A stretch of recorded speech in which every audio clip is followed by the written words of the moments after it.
Bienvenido al canal de YouTube del pastor José Manuel Sierra. Tiempo en el arca, eso quiere decir que la información fidedigna, exacta, clara y directa para entender temas escatológicos está fundamentalmente escrito por Pablo, por Pedro y por Juan en el Nuevo Testamento. El caballero Enoc, con todo mi respeto, no pinta absolutamente nada en todo esto que tiene que ver con la gran tribulación y con los últimos tiempos. Yo lo he leído y sé todo eso que especulan, pero no tiene nada que ver, nada que ver. Es más, al único personaje del Antiguo Testamento al cual se hace referencia cuando se habla de estos tiempos, ¿saben quién fue? Noé. Noé, sí. Como en los días de Noé, así será la venida del Hijo del Hombre. El único personaje del Antiguo Testamento, y también se menciona a una mujer. Sí. ¿A quién? ¿A quién? A la mujer de Lot. Acordaos de la mujer de Lot, salvo la mujer de Lot, que no sabemos cómo se llamaba y tampoco hace falta. Y el otro que le dije ahora, Noé. No hay ninguna referencia ni a Enoc ni a nadie para poder interpretar adecuadamente este tema. Perdón, y el tiempo de un año también que dura el diluvio con Noé, tampoco representa ningún símbolo con respecto a... Bueno, si queremos sacar símbolos, la Biblia tiene diferentes, interpretaciones. Lo que pasó en Noé fue literal, no es simbólico. Entonces yo no puedo tener dos varas de medir. Yo no puedo decir, bueno, esta parte de la historia es literal, pero esta parte es simbólica. No puedo trabajar con pulgadas y con centímetros al mismo tiempo. Por consiguiente, si lo de Noé fue literal, ¿por qué le queremos dar una interpretación simbólica? Es simplemente un tipo, la palabra tipo es una figura literaria que anticipa algo del futuro. Pero realmente el mensaje de Noé, ¿cuál fue? Bueno, un hombre que se preparó, que pasó por el diluvio,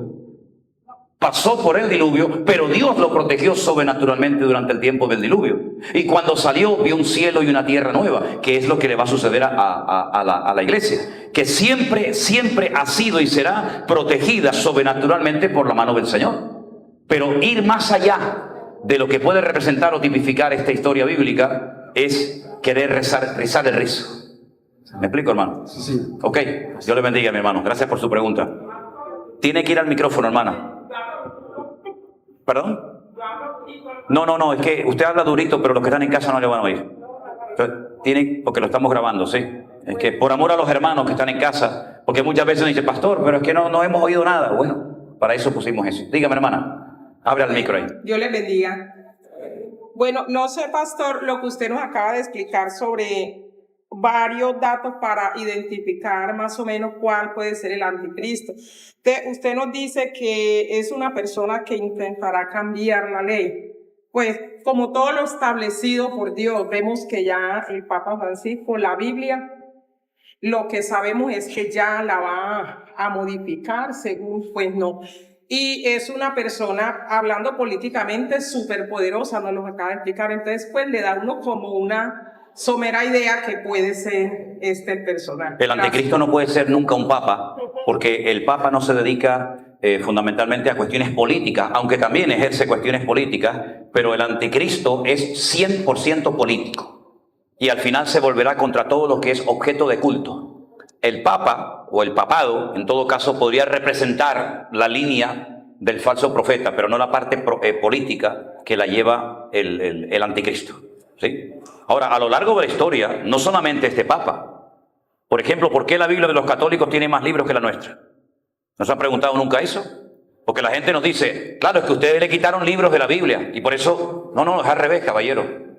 En el Concilio de Trento, en el siglo XVI, el papa de turno le metió 7 libros a la Biblia. No es que nosotros le quitamos, es que ustedes le metieron 7 libros que no tienen nada que ver con lo que es la revelación profética. Tobías fue una mujer judía que es una heroína que se acostó con el enemigo y le cortó la cabeza. Sí, muy interesante. Los macabeos, ¿verdad? Que son los hijos de un personaje judío muy famoso, ¿verdad? Utilizaron la guerra para liberarse de la opresión de los griegos. Es historia judía, pero que no tiene nada que ver con la revelación de Dios. Entonces, a lo largo de la historia se metió el purgatorio, se metió el limbo, se metió los libros apócrifos, se metió la confesión auricular, se metió la adoración a la Sagrada Forma o la Eucaristía, etcétera, etcétera, etcétera. Y todo esto es señal de que hacen una mala utilización del poder para llevar a las multitudes a la ruina. España inventó la Santa Inquisición. Y la Santa Inquisición era que se le hacía un favor al hereje por decir que solamente la sangre de Cristo salva y perdona de los pecados, y había que hacerle un favor, había que purificarlo. ¿Y qué es lo que purifica? El fuego. Entonces le prendemos fuego a la señora. Y nos tienes que dar las gracias que te estemos quemando, porque eres tan pecador y tan blasfemo que te tengo que prender fuego para purificar tu alma. Fíjate a los extremos que llegó aquella gente, ¿verdad? Entonces, las barbaridades que se han hecho a lo largo de la historia, simplemente un pequeño botón de muestra de cómo esto va a ir en aumento y cómo va a ir a más. Hitler, que mató a 6 millones de judíos durante la Shoah, durante el Holocausto, eso no es nada en comparación con lo que el anticristo hará en los últimos tiempos. Dese cuenta que, por ejemplo, la Biblia sí habla de China, la Biblia sí habla de Rusia, la Biblia sí habla de Turquía, la Biblia sí habla de Europa. Y habrá una confederación que llegará hasta llegar a 200 millones de soldados. Claro, cuando Juan recibe en la isla de Patmos que 200 millones de gente van a ir armados hasta los dientes para atacar y destruir a Jerusalén, a Juan no le entra en la cabeza, porque en aquel momento en el mundo habría, ponle tú, 50 millones de gente. ¿De dónde van a salir 200 millones de soldados? Pero es que China ya tiene 150 millones de soldados, ya lo tienen ellos solos, ¿verdad? Por lo tanto, lo que ocurría, o lo que va a ocurrir en el futuro, para Juan era una cosa impensable. Imagínate cuando Juan vio pasar un F-16 bombardeando. Él nunca había visto un avión, él nunca había visto una bomba. Entonces dice, pues yo vi pasar una langosta muy grande que soltaba piedras como si fueran granizo, enormes, y salía fuego de sus bocas. Y lo que está viendo es un tanque de guerra, lo que está viendo es un bazooka, lo que está viendo es un misil transoceánico. Pero él no tenía el lenguaje para poder describir una batalla convencional del siglo XXI, donde con un botón matas a 1.000 millones de personas en décimas de segundo. Entonces el libro del Apocalipsis está limitado en cuanto al lenguaje, por eso él tiene que recurrir a caballos, a números, a colores. Por eso él dice que vio un dragón. El dragón no existe, un animal mitológico que iba detrás de una mujer, que es Israel, soltaba fuego por la boca. Bueno, está describiendo en su lenguaje tremendamente limitado batallas que hoy en día para nosotros es normal, por todo lo que sabemos que existe, pero en aquellos tiempos, pues para él, lógicamente, el arma más poderosa era una espada o una jabalina. Ya no había nada más poderoso que eso. Los romanos estuvieron 4 años en el desierto de Judea construyendo una rampa de tierra y de piedra para subir a lo alto de una montaña a matar a 1.000 judíos que se habían refugiado en lo alto de una montaña. 4 años. Hoy en día, en un segundo, bombardeas la montaña y la desapareces. Israel tiene armamento hoy en día, que toda la gente sabe, que dice que los países más montañosos los deja planos como el desierto. Le cambia la orografía del país. Israel tiene protocolos, uno de ellos el protocolo Sansón, que dice, si nos quieren destruir, nosotros destruimos todo Medio Oriente en 7 minutos. Todo el Medio Oriente en 7 minutos lo destruimos. Por eso Israel, que es una miniatura de país, nadie se atreve a atacarlo porque sabe que como te ataque, te destruye. Israel ha hecho guerras en una semana y ha destruido a cientos de miles y miles de soldados en una semana. Toda la aviación de Egipto, toda la aviación de Libia, toda la aviación de Siria, de otros países la destruyó en décimas de segundo. Y la ONU tuvo que decir, no sigan, paren, porque esto como sigan así nos destruyen a todos. Pero todo eso lo contó Juan en un lenguaje lógicamente muy, muy limitado. Perdón hermana, ¿tienes una pregunta? Acércate al micro para que te oigamos. Bendiciones, pastor. Bájale el micro, Luis, que no se oye. ¿Me pueden poner un poquito de aire por aquí, si son tan amables? Porque me estoy asando como un pollo, Pastor, cuando... Empecé la reunión hoy con 80 kilos, ya voy por 67. No me va a conocer mi mujer cuando va y dice, ay, ¿qué le hicieron a mi marido? Diga, perdón, hermano. Pastor, cuando en 1 Corintios habla que al final de la trompeta viene lo que es la primera resurrección. Sí. Y el arrebatamiento de la iglesia, pues mi pregunta es la siguiente. ¿Esa resurrección va a ser evidente para el resto de la humanidad? Hombre. ¿Se va a hacer evidente? ¿Qué le parece a usted si de repente desaparecen del mundo 1.000 millones de personas? Que se dice que más o menos el número de cristianos que hay hoy en día en el mundo. Y en cuanto al arrebatamiento y en cuanto a la resurrección. Pues idem de lo mismo. Imagínese usted miles y miles, por no decir millones de cementerios en el mundo que de repente desaparezcan un montón de muertos. Por ejemplo, en Galicia, de donde es mi mujer, en el pueblo, como los católicos no enterraban a los protestantes, sino que los tiraban, porque eran perros, no eran dignos de sepultura, los ingleses, que fueron los que fundaron la iglesia, compraron un terreno para poder enterrar a los hermanos de la iglesia. Allí está enterrado el papá de mi esposa, su abuela, su bisabuela, su tatarabuela, porque ella es de muchas generaciones. Imagínense cuando todo ese cementerio de creyentes desaparezcan. Claro que va a ser muy evidente, va a ser tremendamente evidente. Gracias, Muy evidente. Gracias, pastor. Ahora, déjeme que les diga una cosa. La Biblia habla de 2 resurrecciones, ¿sí? ¿Que hablo más alto? Hablo. Como me están haciendo así. A ti. Ok. Primera resurrección aquí. La primera resurrección. Pero esta es para vida. La segunda resurrección aquí. Segunda resurrección.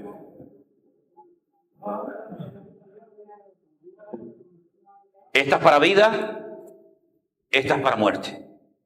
¿Sí? ¿Qué ocurre cuando termina la gran tribulación? Bueno, la gran tribulación termina con una batalla terrible que se llama la batalla de Armagedón, en el valle de Josafat o el valle de Megido. Para mí es uno de los valles y de las panorámicas más hermosas que se puede contemplar en el mundo. Es un lugar que yo llevo muchas veces a la gente a un monasterio católico, que es el monasterio de los padres o de los curas carmelitas, y en lo alto de la azotea te dejan subir, y cuando llegas arriba ves todo el valle de Megido delante de tus narices, desde el monte Hermón, allí en el norte, hasta el mar Mediterráneo, ¿verdad? Todo ese valle se llenará de millones y millones de soldados, de tanques, de aviones, de armamento, y dice la Biblia que así termina la gran tribulación. Cuando el anticristo logra juntar a las naciones árabes, logra juntar a Europa, logra juntar a millones de personas para decir, vamos a destruir a este pueblo definitivamente para siempre, cuando ya Israel ya no dé más, y esté agotado y ya esté con la soga al cuello, porque dice que habrá tanto derramamiento de sangre, que la sangre llegará a la altura de los caballos, porque es como un lagar, es como una olla. Y dice el Señor, y yo los traeré a ese lugar, y allí los pisaré, como se pisa las uvas en el lagar. Cuando termine la batalla, después de clamar al Señor, ¿verdad? Y entonces cuando viene el Señor en las nubes, y todo ojo le verá, y toda rodilla se doblará, y toda lengua confesará que Él es el Señor, para gloria de Dios Padre. Cuando termine la batalla, estarán 7 años quemando el armamento. Y 7 meses enterrando muertos, día tras día, turnos de 24 horas, enterrando a millones de personas que perdieron la vida en el campo de batalla. Esa es la batalla de Armagedón. Ese es un valle. Cuando yo voy allí con la gente, allí hay, hermanos, historias bíblicas extraordinarias. Allí enfrente, donde estás tú, Simón, allí está el monte Gilboa, donde murió Saúl y Jonatán. Allí está el monte Tabor, donde el Señor Jesucristo fue transfigurado y lo vieron sus discípulos, Pedro, Jacobo y Juan, ¿verdad? Allí está el monte Hermón, allí está el valle donde Barak y Sísera pelearon. Allí está, y tanta historia en aquel lugar extraordinaria. Napoleón visitó ese valle, y Napoleón, cuando vio ese valle que entró por Jope, por Jaffa, él dijo, este es un valle perfecto para llevar a cabo una gran batalla. Y allí se va a llevar a cabo esa gran batalla. Termina la gran tribulación con una batalla terrible, viene el Señor Jesucristo, y entonces comenzaría el milenio, donde Cristo va a gobernar a las naciones desde la ciudad de Jerusalén. Lean Zacarías capítulo 14. Y todas las naciones que hubieren sido salvas tendrán que subir todos los años a Jerusalén a adorar al Rey y a celebrar con Él la fiesta de los tabernáculos, más o menos por el mes de octubre. Y la nación, los líderes del mundo que no quieran subir, ese año Dios no manda la lluvia sobre sus países. ¿Qué les parece? 1000 años reinaremos juntamente con Cristo. Durante ese tiempo Satanás está atado, no está destruido, está atado. Al final del milenio ya habrá aprendido la lección, ¿no? Ya el anticristo le falló, perdió la batalla, ya después de 1000 años ya el diablo estará más que arrepentido, ¿no? No, Señor. Sigue R que R con lo mismo, quiere volver otra vez a levantarse contra el pueblo de Dios, y es cuando el Señor dice, hasta aquí llegaste, amigo, se acabó. Porque el infierno fue creado por el Señor no para el hombre, sino fue creado para Satanás y sus demonios. Lo que pasa es que hay algunos que se quieren ir con Satanás y los demonios al infierno, ¿verdad? Porque la nueva Jerusalén de Apocalipsis 21 y 22, que tiene 12 puertas que son perlas y 12 cimientos de diferentes materiales o joyas, ¿verdad? Esa ciudad ya fue construida desde el principio de los tiempos. ¿Sabían eso, hermanos? La ciudad nueva de Jerusalén ya fue construida antes del jardín del Edén, ya estaba construido todo. Y dice la Biblia que cuando Abraham salió de Babilonia, dice que él en el fondo lo que buscaba era la ciudad cuyo arquitecto y fundador es Dios. Y uno dice, pero ¿y cuál es la ciudad cuyo arquitecto y constructor es Dios? No hay ninguna ciudad hoy en día en el mundo que la haya construido Dios. Solamente hay una ciudad que Dios ha construido y se llama la Nueva Jerusalén. Y dice que Abraham la vio. Lean el libro de Hebreos. Dice, la vio y le dijo, uy, qué bonita eres. Y la saludó y la vio de lejos. Y en ese lugar donde la vio fue donde siglos más tarde los judíos dijeron, bueno, construyamos algo lo más parecido a esa ciudad que nuestro patriarca Abraham vio, y construyeron una casa y la forraron de oro y la llamaron el Bet HaMikdash, que es la casa santa donde Dios va a vivir, como un prototipo, ¿verdad?, en miniatura de lo que Abraham vio de la Nueva Jerusalén, ¿verdad? Así que, hermanos queridos, cuando termina la gran tribulación, empieza el milenio, termina el milenio, y es recientemente entonces cuando desciende la Nueva Jerusalén, Apocalipsis 21 y 22, y ahí estaremos por la eternidad en la presencia del Señor, ¿sí? Así es que cuando ustedes comiencen a hablar de anticristo, de falso profeta, de esto y de aquello, tienen que tener este esquema en la cabeza para que sepan en qué parte de la historia nos encontramos. Ahora, antes de que demos por finalizada, por así decirlo, la clase, y hagan cualquier pregunta, ¿cuándo va a arrancar todo esto, hermano? ¿Cuándo va a empezar? Porque todo esto está muy bonito, todo esto está muy interesante, pero ¿hay alguna clave, hay algún dato, alguna información para decir, va a empezar cuando pase esto? Yo creo que sí lo hay. Si quieren, cuando venga el año que viene a Colombia, se lo puedo decir. Como los culebrones que ustedes nos mandan a España, dice, continuará. ¿Se casó o no se casó? Continuará. La reconstrucción del templo es inminente. En Jerusalén hay un museo extraordinario que yo siempre llevo a la gente a verlo, que se llama el Museo del Templo. Y allí está todo lo que se va a utilizar en el templo, salvo el Arca de la Alianza que está escondida. Hay una réplica, pero todo está preparado para la reconstrucción del templo.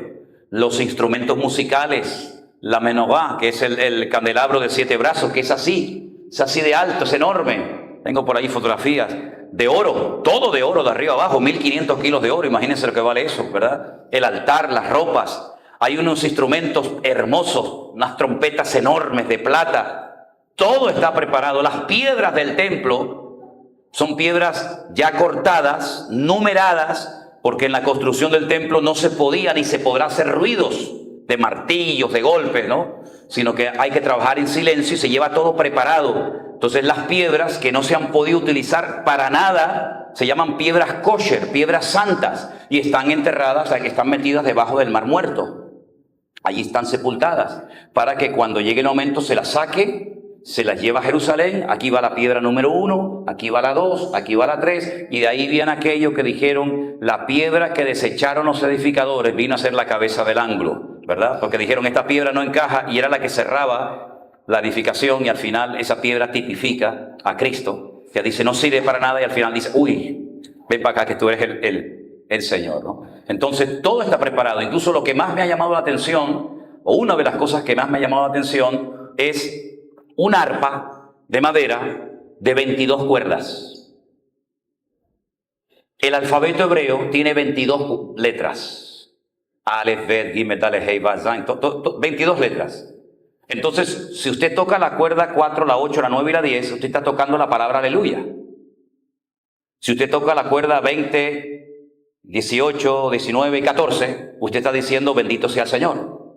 Entonces, cuando tú oyes el sonido, tú sabes que está diciendo bendito sea el Señor para siempre su misericordia. No te lo está diciendo, pero está dando el sonido ¿verdad? Para que tú reconozcas que ese sonido es una palabra que glorifica al Señor. Es cuando los que estuvimos en el ejército sabíamos que las órdenes y muchas cosas se anuncian con un toque de trompeta.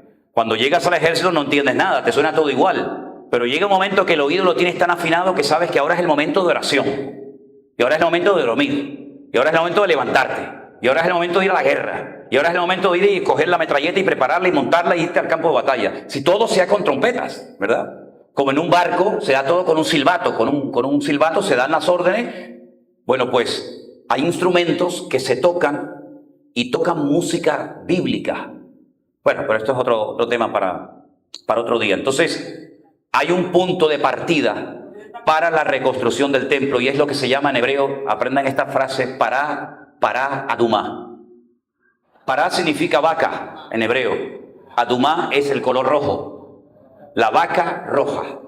Los judíos están esperando que aparezca una vaca roja de pelos totalmente pelirrojos. No puede tener ninguno blanco, negro, no, todos tienen que ser iguales.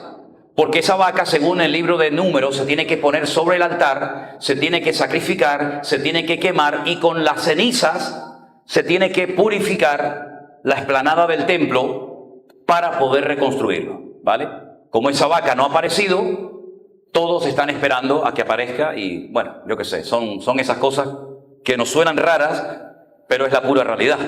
Pero todo está listo, todo está preparado. Ahora bien, ¿cuál es el punto de partida? Bueno, vamos a leerlo y ya con esto vamos concluyendo, ¿les parece? En Tesalonicenses, una de las cartas que el apóstol Pablo le escribe a esta iglesia, segunda de Tesalonicenses, por favor, capítulo 2. Luis, ¿me borras? En el versículo 1, sí, todo. Segunda de Tesalonicenses 2:1. Presten atención al orden. Estos son como los eslabones de una cadena. Un texto te lleva al otro y así sucesivamente. Escuchen. Versículo 1. Con respecto a la venida de nuestro Señor Jesucristo y nuestra reunión con Él. Ahora, antes de seguir leyendo, permítame decir que el Nuevo Testamento se escribió en griego. Y en griego, tanto como en el hebreo, hay palabras específicas para no confundir una cosa con otra. En griego hay dos palabras para referirse a venida. Una es la palabra parausía y otra es la palabra epifanía. La palabra epifanía hace referencia a la primera venida del Mesías, que ya se produjo. Los católicos celebran la epifanía. ¿No se acuerdan ustedes? No se acuerdan, bueno, no se pierde nada.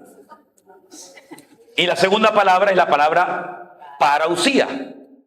Es decir, que podíamos leer perfectamente el texto 1 de la siguiente manera. Con respecto a la segunda venida de nuestro Señor Jesucristo y nuestra reunión con Él, ¿se dan cuenta? Está hablando de la segunda venida, no de la primera. Os rogamos, hermanos, que no os dejéis mover fácilmente de vuestro modo de pensar.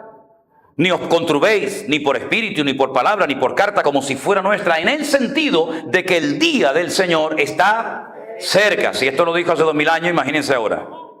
Nadie os engañe en ninguna manera. Ojo con esto. Cuidado, porque es una de las cosas que el diablo quiere que la iglesia no entienda, que la gente ignore.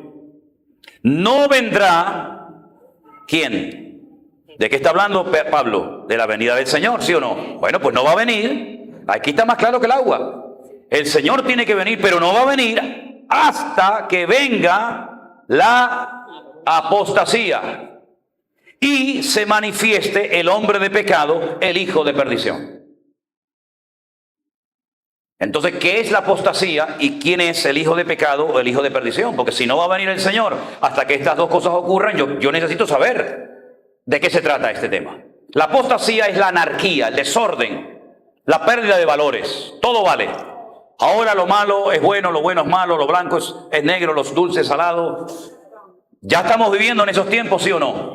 Uno sale por las calles y uno mira por atrás a unas parejas y dice, ¿esto qué cosa es? Y cuando se dan la vuelta dice, upa, aquí necesito discernimiento de espíritu, amigo. Porque ¿esto qué cosa es? Entonces vienen los niños del colegio y le dicen a su papá, mamá, yo tengo un íntimo amigo en el colegio que tiene 2 mamás. No, hijo, no diga usted tonterías. ¿Cómo va a tener 2 mamás? Que sí, mamá, que mi íntimo amigo tiene 2 mamás. Y entonces la madre va al colegio y dice, a ver, ¿qué rollo me estás contando? Tú dices, mire, y entonces tú te encuentras a 2 señoras que han adoptado a un niño y el niño pequeñito dice, yo tengo 2 mamás. Yo no tengo papá, yo tengo 2 mamás. O el que dice, tengo 2 papás. Bueno, eso hace unos años, eso era impensable.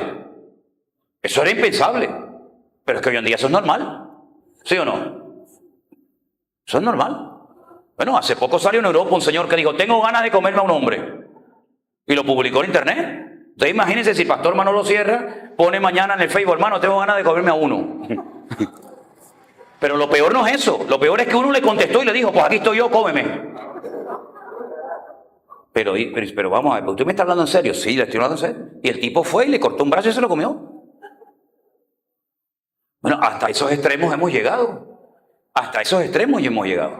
Si la maldad, dijo el Señor, se va a multiplicar, ¿por cuánto? No lo sé, pero la maldad va a ir en aumento. ¿Qué más quisiera yo decirle, hermano? No se preocupen, esto en 2 años, esto es el paraíso terrenal. Todo el mundo va a tener trabajo, va a haber un respeto tremendo, el país se va a levantar, vamos a ser prósperos. Es que yo no les puedo mentir. Esto se va al garete, como dicen los marineros. Esto es cuesta abajo y sin freno. Es así. Hijos que matan a los padres, padres que matan a los hijos. Esto es un desorden total. Esto es lo que la Biblia llama la apostasía, donde Dios molesta, Dios no sirve para nada. Vaya usted a cualquier universidad de Colombia o del mundo. Muchacho, eso es Sodoma y Gomorra. Eso es terrible. Hoy en día una niña de 12, 13, 14 años te da clases y te dice cómo es y cómo no es. Eso tenía que venir antes de que viniera el Señor, como los días de Noé. Porque dijo el Señor, basta, se acabó. Porque terminaron acostándose hasta con los demonios. Se acostaron los hombres y las mujeres con demonios. Que hoy en día en el satanismo se practica eso. Súcubo e incubo se llama. Y tienen relaciones con demonios y sienten lo mismo que se acostara con un hombre o con una mujer. Una perversión a la máxima potencia, ¿verdad? Donde todo vale, la zoofilia y todo. ¿Eso está allá entre nosotros? Sí, mi hermano, eso está allá. Vaya usted a Europa. Yo vengo de las Islas Canarias. Las Islas Canarias, esa gente allí, ¿de qué vive? Allí no hay pesca, allí no hay agricultura, allí no hay fábricas de nada, allí no tenemos nada, allí lo que tenemos es sol y playa, todo el año, sol y playa. ¿Y quién viene a las Islas Canarias? Pues alemanes, ingleses, franceses, suecos, italianos. ¿A qué? A hacer lo que no se atreven a hacer en sus países. Y usted va a una playa en Canarias y te dice, oh, mamma mía. Y usted se puede encontrar allí pues todo lo que se imagina y más. Y vivimos de eso. Hoteles, restaurantes, cafeterías, conserjes, todo vive en torno a Sodoma y Gomorra. Usted puede ir por las calles de cualquier parte del sur de las Islas Canarias y usted va a ver allí lo que a lo mejor no ha visto en su vida.